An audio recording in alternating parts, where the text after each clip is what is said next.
प्रस्तुत है शरद चंद्र चट्टोपाध्याय के द्वारा लिखा हुआ उपन्यास चरित्रहीन का छठा भाग। आगे बढ़ने के पहले जानते हैं पिछले भाग की कहानी। शुचि से ब्याह करने के लिए हाँ बोलने के बाद दिवाकर का मन पढ़ने से एकदम हट गया। वह सदा शुचि और उसके साथ विवाह की कल्पना में मतवाला सा रहने लगा। सतीश को बिहारी से पता चलता है कि सावित्री नीच जाति की नहीं बल्कि उच्च जाति की है। सतीश सावित्री से पिछली रात की बात पूछता है कि जब वह नशे में धुत घर आया था तो फिर क्या हुआ। सावित्री कहती है कि वो उसे खुद उठाकर घर के भीतर ले गई थी। सतीश कहता है कि लोग अगर बातें बनाएंगे तो। इस पर सावित्री कहती है कि फिर दोनों में से किसी एक को मेस छोड़ना पड़ेगा। सावित्री ने यह बात इतनी निष्ठुरता से कही कि सतीश को लगने लगा कि बस वो ही सावित्री को चाहता है, सावित्री उसे नहीं चाहती। मेस में रहने की इच्छा न होने के कारण जब वह बाहर हवा खाने निकलता है तो उसकी भेंट मोक्षदा से होती है। मोक्षदा बहुत समय पहले उसके गांव के घर में दासी का काम करती थी। वो उसे अपने घर आने के लिए कहती है।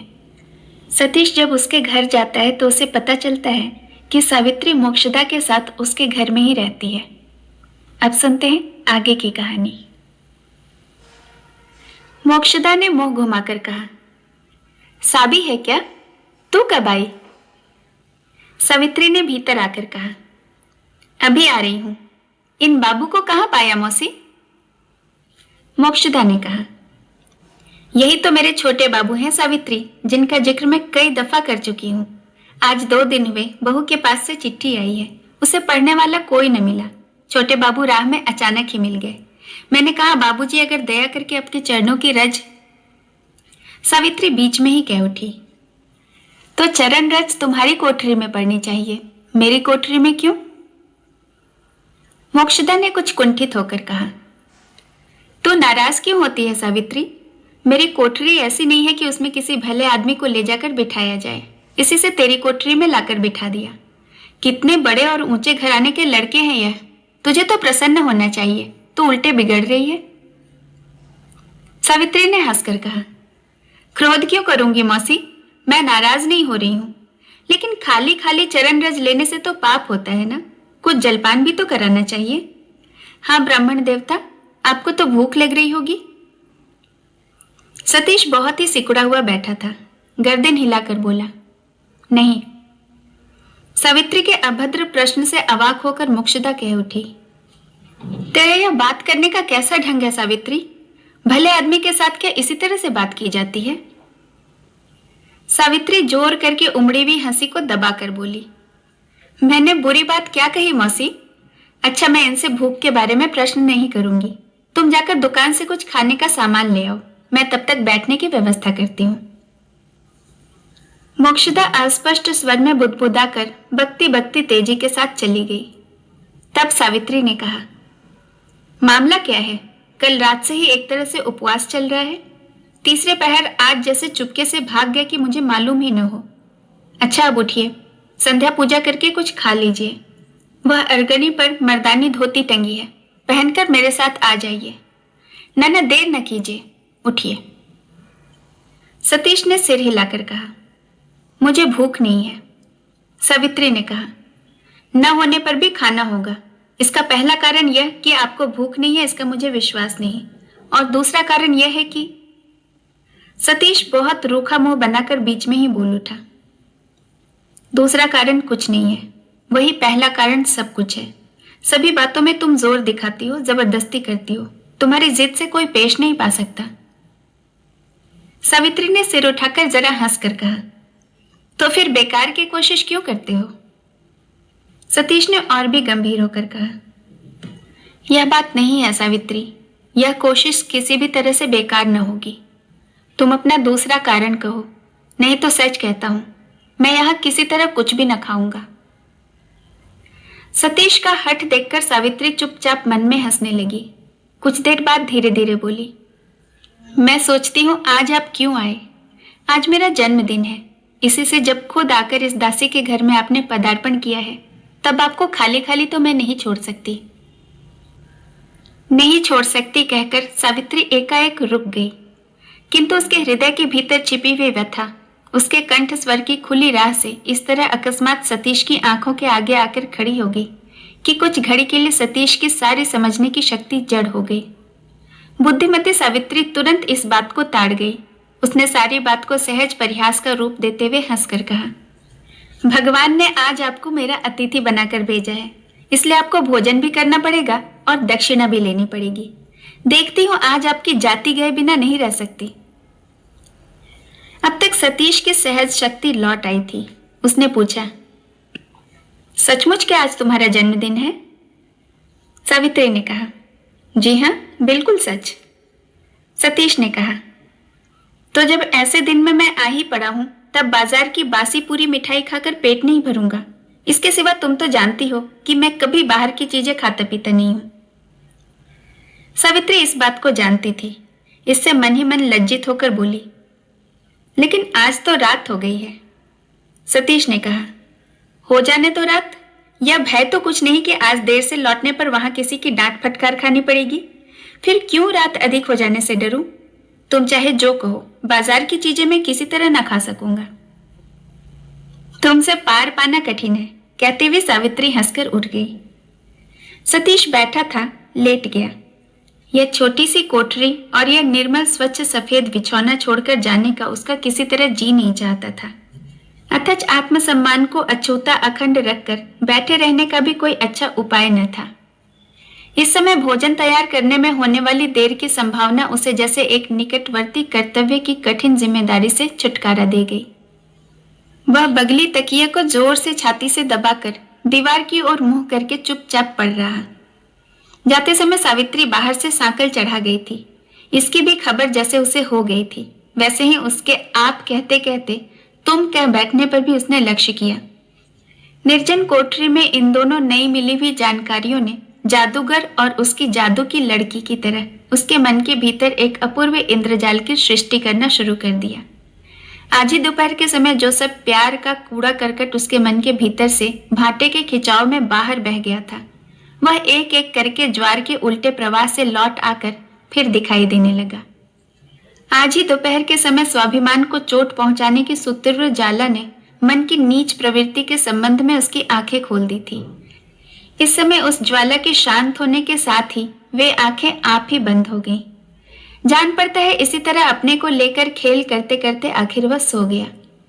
एकाएक दरवाजा खोलने के शब्द से जागकर करवट बदलते ही उसने देखा सावित्री मोक्षदा को लेकर कोठरी में घुस रही है। मोक्षदा ने अपनी चिट्ठी सतीश के हाथ में देकर कहा, देखिए तो बाबूजी, बहुरानी ने क्या लिखा है।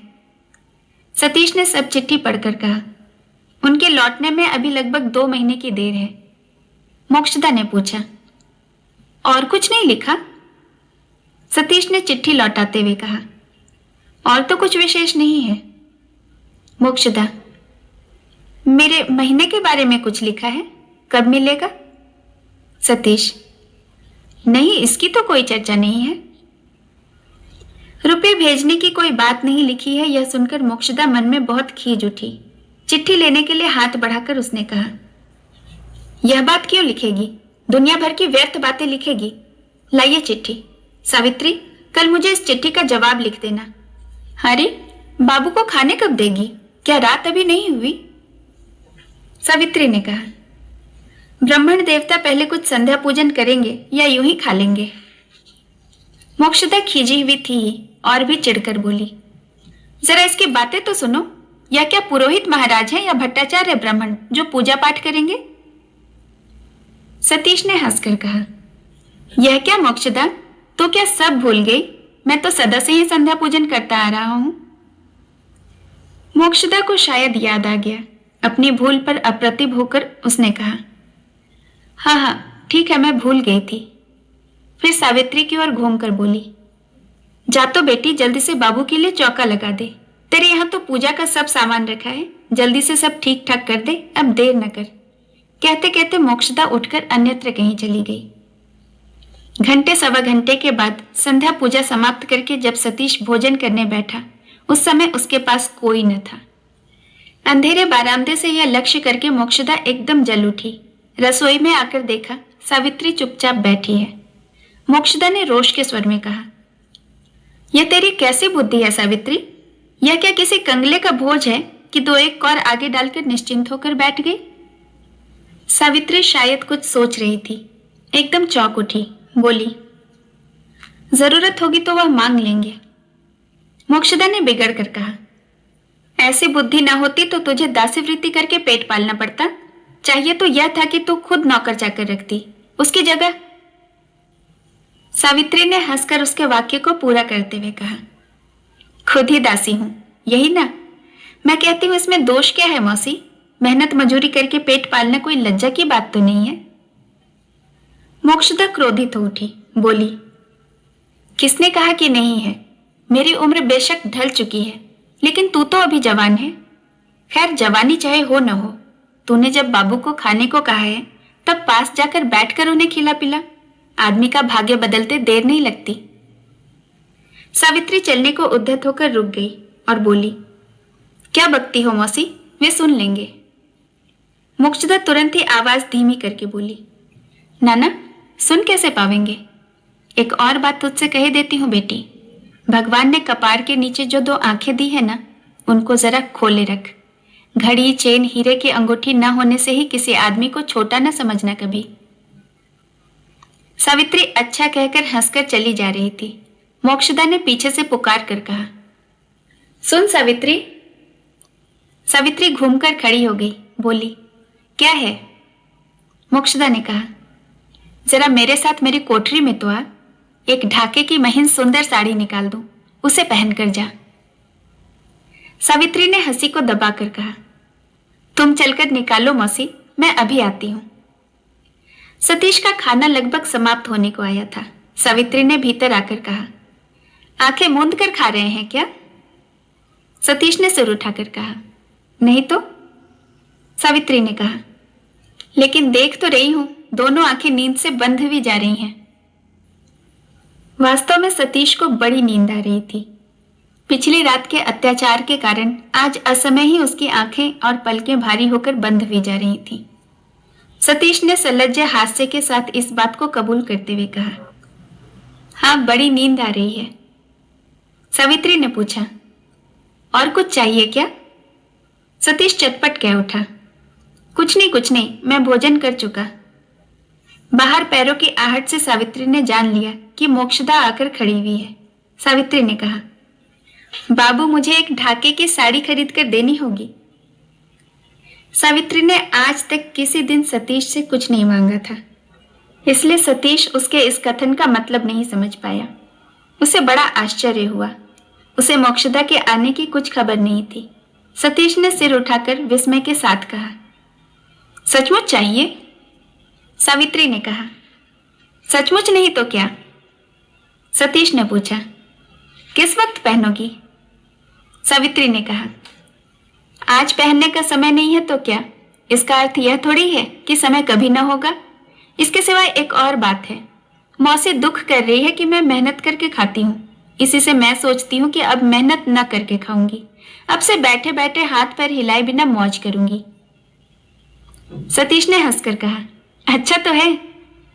सावित्री, केवल अच्छा कह देने से न होगा, इसके साथ साथ एक दासी न होने से इज्जत में बट्टा लगेगा, सो वह भी आपको देखरेख करनी पड़ेगी। आपको ही। वह बात पूरी भी न कर पाई थी कि मुंह में आंचल भरकर हंसी के वेग को रोकने लगी। मोक्षदा कच्ची औरत नहीं थी। क्षण भर में ही उसने समझ लिया कि सावित्री उसके कथन की हंसी उड़ा रही है। उसने कोठरी के भीतर आकर कहा, जान पड़ता है बाबू की सावित्री से पहले से ही जान पहचान है। फिर सावित्री की ओर घूमकर बोली, शायद अब तक मौसी के साथ मस्खरी की जा रही थी, सो यह तो अच्छी बात है, खुशी की बात है। पहले ही कह देती तो मैं क्यों कुछ कहती सुनती। यह कहकर मोक्षदा धीरे धीरे चली गई। भोजन करने के बाद सतीश फिर तख्त पर आ बैठा। सावित्री ने डिब्बा भरकर पान लगाकर रख दिया और चिलम भरकर हुक्का लगाकर सतीश के हाथ में दे दिया। फिर सतीश के पैरों के पास नीचे जमीन में बैठ गई। उसने जरा हंसकर चुपचाप सिर झुका लिया। सतीश के हृदय में आंधी सी चलने लगी। नाभि की सब नाड़ियां क्षण भर में सिकुड़ने और फैलने लगी। रोए इस तरह खड़े हो गए जैसे बड़ी ठंड लग रही हो। क्षण भर के लिए हुक्के का कश खींचने की शक्ति भी उसमें नहीं रही। 2-3 मिनट तक इसी तरह चुपचाप बैठने के बाद सावित्री ने सहसा सिर उठाकर कहा, रात हो गई है, मेस में न जाओगे? सतीश ने सूखे गले से कहा। न जाऊंगा तो रहूंगा कहाँ? सावित्री ने कहा, यहीं रह जाओ, न जा सको तो जाने की कोई जरूरत नहीं। मौसी अभी तक जाग रही हैं, उनके साथ जाकर मैं सो रहूंगी। कहकर सावित्री सतीश का मुंह ताकने लगी। क्षण भर के लिए सतीश अवाक हो गया, किंतु वैसे ही अपने को संभाल कर उठ खड़ा हुआ और बोला, ना, मैं जाता हूं। अच्छा, और जरा बैठो। कहकर सावित्री उठी और बाहर से सतीश के जूते उठा लाई। फिर अपने आंचल से सतीश के पैर पोंछकर जूते पहनाए और जूतों के फीते बांधते बांधते धीरे से कहा, मेस के लोग अगर जान जाएं? सतीश ने कहा, कैसे जानेंगे? सावित्री, मैं अगर कह दूं? सतीश, क्या कहोगी तुम? कहने की तो कोई बात नहीं है। सावित्री ने फिर जरा हंसकर कहा, कुछ भी नहीं, सच कहते हो? सतीश चुप हो रहा। सावित्री ने और भी धीमे स्वर में कहा, अगर कहने की बात न होती तो मैं आज तुमको कभी जाने न देती। आज मेस में जाओ, किंतु यदि दुष्ट बुद्धि ने तुमको न छोड़ा तो मैं एक दिन सब कुछ कह दूंगी। यह कैसा रहस्य है? सावित्री के मन का भाव ठीक तरह से समझ न पाकर सतीश क्षण भर स्तब्ध होकर खड़ा रहा और फिर बोला, कह दोगी तो क्या होगा? मेस के लोग तो मेरे गार्डियन नहीं हैं। सावित्री ने कहा, यह मैं जानती हूं, लेकिन मौसी मेरा वह भार अनायास ही ले सकेगी। उसकी जबान को तुम काहे से बंद कर सकोगे? मोक्षदा के बारे में सावित्री के इस इशारे से मन ही मन घबराने पर भी सतीश ने मुख से कहा, रुपयों से। सावित्री ने कहा, इससे केवल रुपए बर्बाद होंगे, काम कुछ न होगा। इसके सिवा मैंने मान लिया कि मौसी को रुपयों से काबू में कर लोगे, लेकिन मुझे क्या देकर वश में करोगे? सतीश बिना कुछ सोचे समझे चट से कह उठा, प्रेम देकर। सावित्री ने मुंह बनाकर कहा, यह मिलाकर 4 दफा हुआ। सतीश ने कहा, अर्थात? सावित्री, अर्थात इससे पहले भी 3 आदमियों ने मुझे यह चीज देनी चाहिए थी। सतीश, तुमने ली नहीं? सावित्री, दुनिया का कूड़ा जमा कर रखने के लिए मेरे पास जगह नहीं है। सतीश स्थिर होकर बैठा रहा। आज उसे दोपहर की बातें याद आ गई और याद आते ही प्रेम की नदी में जो ज्वार आया था वह समाप्त हो गया और भाटा शुरू हो गया। सावित्री ने जो कुछ कहा उसे वह कोरी हंसी के रूप में किसी तरह ग्रहण नहीं कर सका।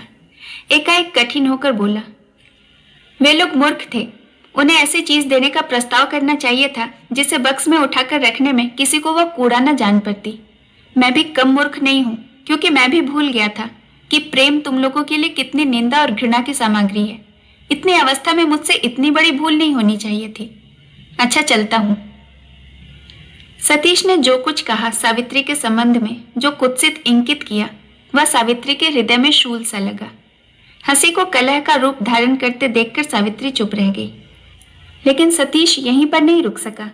बोला, शिकारी जैसे मछली को बंसी में फंसाकर उसे खिला खिलाकर प्रसन्न होता है, आमोद के अनुभव करता है, जान पड़ता है, वैसे ही तुम मुझे फंसाकर इतने दिन वही तमाशा कर रही थी। क्यों? सावित्री से अब नहीं सहा गया। बिजली की फुर्ती से उठकर खड़ी होकर बोली, बंसी में फंसाकर तो तुमको खींचकर निकाला ही जा सकता है, खिला खिलाकर निकालने लायक बड़ी मछली तो तुम हो नहीं। सतीश ने निर्मम होकर व्यंग्य किया, नहीं हूं। सावित्री ने भी कहा, नहीं हो। सावित्री के दोनों होठ कुंचित हो उठे। सतीश के मुख पर केवल एक बार तीव्र दृष्टि डालकर उसने कहा, बच्चलन, एक वैश्या को प्यार करके तुम अपने प्रेम की बड़ाई किसके आगे कर रहे हो? जाओ, मेरे घर में खड़े रहकर मेरा अपमान न करो। इस अपमान से सतीश और भी निर्दय हो उठा। अब की बार अमार्जनीय अक्षर में कुत्सित व्यंग्य करके बोला, बच्चलन, लेकिन तुम चाहे जो कहो सावित्री, तुम्हारे मां बाप ने तुम्हारा नाम सार्थक रखा था। सावित्री वहां से हटकर दरवाजे का चौखटा पकड़कर क्षण भर स्थिर खड़ी रही और बोली, जाओ। उसका मुख वेदना से विवर्ण हो उठा। उसमें जैसे रक्त की एक बूंद भी न रह गई हो। अपमान और असहाय प्रचंड क्रोध की ज्वाला से सतीश ने उधर तनिक भी ध्यान न दिया। बोला, लेकिन जाने के पहले एक बार और आंचल से पैर नहीं पोंछ दोगी? अथवा कोई और खेल या और कुछ? अचानक दोनों की आंखें मिल गई। सावित्री ने एक पग आगे बढ़कर पास आकर कहा, तुम कसाई से भी बढ़कर निष्ठुर हो। तुम जाओ, तुम्हारे पैरों पड़ती हूं, तुम जाओ। ना जाओगे तो मैं अपना माथा फोड़कर प्राण दे दूंगी। तुम जाओ। सावित्री के कंठ स्वर की क्रमशः बढ़ते हुए अस्वाभाविक तीव्रता से सतीश अकस्मात डर गया और फिर एक शब्द कहे बिना बाहर निकल गया। किंतु बरामदे में इतना अंधकार था कि वह आगे नहीं जा सका। उसे वहीं रुक जाना पड़ा। किधर सीढ़ियां हैं, किधर रास्ता है, अंधेरे में कुछ जान नहीं पड़ता था। सतीश ने पॉकेट में हाथ डालकर देखा, दिया सलाई की डिब्बी नहीं थी। इस लाचारी और संकट की अवस्था में लगभग 5 मिनट तक खड़े रहने के बाद उसे फिर सावित्री की कोठरी की ओर लौट जाना पड़ा।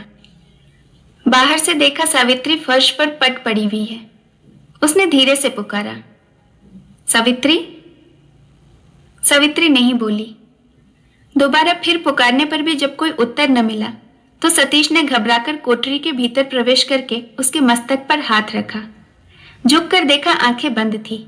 मुंह के भीतर अंगुली डालकर देखा, सावित्री एकदम बेहोश है। क्षण भर के लिए सतीश के मन में एक भय और संकोच अवश्य उत्पन्न हुआ, किंतु उसके बाद ही सावित्री के अचेत शरीर को दोनों हाथों से उठाकर उसे बिछौने पर लिटा दिया और अपनी चादर का एक कोना कलसी के पानी में भिगोकर उसके मुख पर, आंखों पर पानी डाला। फिर पंखा लेकर उसके मुख पर हवा करने लगा। 2-3 मिनट के बाद ही सावित्री को होश आ गया। आंखें खोलकर सिर को आंचल से ढककर करवट बदलकर उसने कहा, तुम गए नहीं? सतीश चुप रहकर पंखा झलने लगा। सावित्री बिछौने से उठ बैठी और दीपक हाथ में लेकर कोठरी के बाहर निकल आई। बोली, चलो दरवाजा खोलाऊं। इसके बाद चुपचाप राह दिखाती हुई नीचे उतर आई और दरवाजा खोलकर एक किनारे हट गई। सावित्री के मूर्छित शरीर को हाथों में उठाने के बाद से ही सतीश एक तरह से अन्यमनस्क सा हो गया था। इस समय दरवाजे के बाहर आते ही जैसे उसे होश आ गया। उसने जैसे ही कुछ कहने के लिए सिर उठाया, वैसे ही सहसा सावित्री कह उठी, ना, अब एक शब्द और नहीं। अपनी देह को तो तुम पहले ही भ्रष्ट कर चुके हो, वह तो एक दिन जलकर राख हो जाएगी। अब एक कुलटा स्त्री को प्यार करके भगवान के दिए हुए इस मुंह में स्याही न लगाना। या तो तुम वह मेस छोड़कर चले जाओ या मैं वहां न जाऊंगी। इतना कहकर उत्तर की राह देखे बिना ही सावित्री ने जोर से किवाड़ बंद कर दिया। सतीश हतबुद्धि सा हो गया। उसकी समझ में ही कुछ न आता था। सावित्री क्यों उसे लगातार अपनी ओर खींचती है और पास आने पर क्यों ऐसा निष्ठुर धक्का देकर दूर कर देती है। रात भर सतीश इसी उधेड़बुन में पड़ा रहा, पर इसका कोई स्पष्ट कारण उसे ढूंढे न मिला। इससे उसे संदेह होने लगा, सावित्री कहीं पागल तो नहीं है। पिछली रात की एक एक बात अब तक उसके शरीर के ढांचे में झंझनाहट पैदा करके चोट पहुंचा रही थी। इसी से वह बहुत ही तड़के डेरे से चल दिया और रहने के लिए दूसरा स्थान ठीक कराया। कुली को बुलाकर अपना सामान बांधने लगा। यह देखकर उस मेस के रहने वाले सब लोगों को बड़ा आश्चर्य हुआ। सबसे अधिक आश्चर्य बिहारी को हुआ। उसने पास आकर धीरे से पूछा, क्या बाबूजी घर जा रहे हैं? सतीश ने उसके हाथ में 5 रुपए रखकर कहा, नहीं बिहारी, घर नहीं जा रहा हूं। स्कूल के पास ही एक घर मिल गया है, वहीं जा रहा हूं। बिहारी ने क्षण भर चुप रहकर कहा, लेकिन सावित्री तो अभी नहीं आई है बाबू। सतीश ने सिर उठाए बिना ही कहा, नहीं आई? अच्छा तू मेरे बिछौने बांध दे, मैं तब तक रखाल बाबू के पास जरा हुआ हूं। इतना कहकर वह मेस का लेना देना चुका देने के लिए राखाल बाबू की कोठरी में चला गया। वहां कई आदमी मौजूद थे। शायद उसी के बारे में आलोचना हो रही थी, क्योंकि उसे देखते ही सब लोग चुप हो गए। राखाल ने जरा हंसने की चेष्टा करके कहा, कहिए सतीश बाबू, इस तरह एकाएक? सतीश ने अपने हाथ के रुपए टेबल के किनारे रखकर कहा, जैसे अकस्मात एक दिन आया था वैसे ही अकस्मात एक दिन जा रहा हूं। शायद इन रुपयों से हिसाब चुकता हो जाएगा। अगर ना हो तो मुझे बताइएगा, मैं बाकी रुपए भेज दूंगा। राखाल ने कहा, बताऊंगा किस पते पर? सतीश ने कहा, मेरे स्कूल के पते पर एक कार्ड लिखकर डाल दीजिएगा, मुझे मिल जाएगा। इतना कहकर और कुछ कहने सुनने की अपेक्षा न करके सतीश वहां से चल दिया। कोठरी के भीतर से एक दबी हुई सी हंसी की आवाज सतीश को सुनाई पड़ी। सामान की छोटी सी पोटली किवाड़ों की आड़ में हाथ से रखकर बिहारी ने राखाल बाबू से कहा, मेरे 17 दिन की तनख्वाह का हिसाब कर दीजिए, मुझे अभी बाबू के संग जाना होगा। मेस के मालिक राखाल बाबू ने विस्मित और क्रुद्ध होकर कहा, तू चला जाएगा तो यहाँ का काम कौन करेगा? जाऊंगा कहने से ही जाना नहीं हो सकता। बिहारी ने कहा, क्यों नहीं हो सकता बाबू, मैं जरूर जाऊंगा। राखाल एकदम आग बबूला होकर बोला, जाना होगा कहने से हो जाएगा? जानता है, इसके लिए बाकायदा पहले से ही नोटिस देना चाहिए। बिहारी ने कहा, अच्छा एक दिन और आकर नोटिस दे जाऊंगा, इस वक्त मेरी तनख्वाह दे दीजिए, मुझे अभी सब सामान बांधना होगा। बिहारी को कोई जवाब न देकर राखाल आंधी के वेग से सतीश की कोठरी में घुसकर कह उठा, सतीश बाबू, यह सब क्या हो रहा है? सतीश बिछौने बांध रहा था, सिर उठाकर बोला, क्या हो रहा है? राखाल ने उद्दत भाव से कहा, दासी नहीं आई वह तो मैं समझता हूं, शायद वह पहले ही चली गई। अब आप बिहारी को क्यों ले जाना चाहते हैं? दोष आपने किया और दंड हम लोग भोगें। सतीश ने विस्मित होकर कहा, आपकी बातें कुछ मेरी समझ में नहीं आ रही हैं। राखाल ने आवाज तेज करके कहा, समझिएगा क्यों, न समझने में ही तो सुविधा है, अपने आप न जाते तो मुझे ही निकालना पड़ता। खैर वह चाहे जो हो, मैं पूछता हूं, एक सहज भद्रता का ज्ञान भी क्या आदमी को नहीं रहना चाहिए? सतीश की दोनों आंखें लाल हो गईं। उसने राखाल के पास बढ़कर कहा, आप यह सब क्या कह रहे हैं? राखाल को ईर्ष्या की आग जला रही थी। बोला, ठीक कहता हूं और आप भी समझते हैं कि यह ठीक है। सतीश बाबू, आपकी कोई भी बात हम लोगों से छिपी नहीं है। अच्छा आप जाइए। ओह, कैसे काले नाग को घर में पाला था मैंने, ऐसे मेस को नष्ट भ्रष्ट कर दिया। सतीश ने ताव खाकर राखाल का हाथ जोर से पकड़ लिया और कहा, आप यह क्या बक रहे हैं राखाल बाबू? राखाल ने जोर करके हाथ छुड़ा लिया और गरज कर कहा, जाइए जाइए, भोले न बनिए, जाइए आप दूर हो जाइए। बिहारी ने भीतर आकर कहा, सतीश बाबू जाने दीजिए उन्हें, उनको कहां दर्द है, उनको कहां जलन है, एक दिन मैं आपको सब बताऊंगा, मैं सब जानता हूं। आइए हम सब सामान ठीक करें। राखाल पैरों की धमक से धरती को कांपाता हुआ बाहर निकल गया। सतीश चौकी पर धम से बैठ गया। बोला, यह सब क्या है बिहारी? बिहारी ने कहा, मैं आपके साथ चलूंगा बाबू, यहां न रह सकूंगा। सतीश ने आश्चर्य से कहा, मेरे साथ? यहां का काम कौन करेगा? बिहारी ने अविचलित दृढ़ स्वर में कहा, जिसका जी चाहे करे, मैं आपके साथ जरूर जाऊंगा। एक नौकर के बिना आपका काम नहीं चल सकेगा बाबू। इतनी देर में मामला सतीश की समझ में आ गया। क्षण भर चुप रहकर उसने कहा, यह बात पहले ही तूने कह दी होती बिहारी। बिहारी ने जवाब नहीं दिया, चुपचाप सामान बांध बूंद कर कुली के सिर पर रखने लगा। उसके साथ जाने में अब उसे कुछ भी संदेह नहीं रहा। शेष कहानी अगले भाग में। कहानी सुनने के लिए बहुत बहुत धन्यवाद।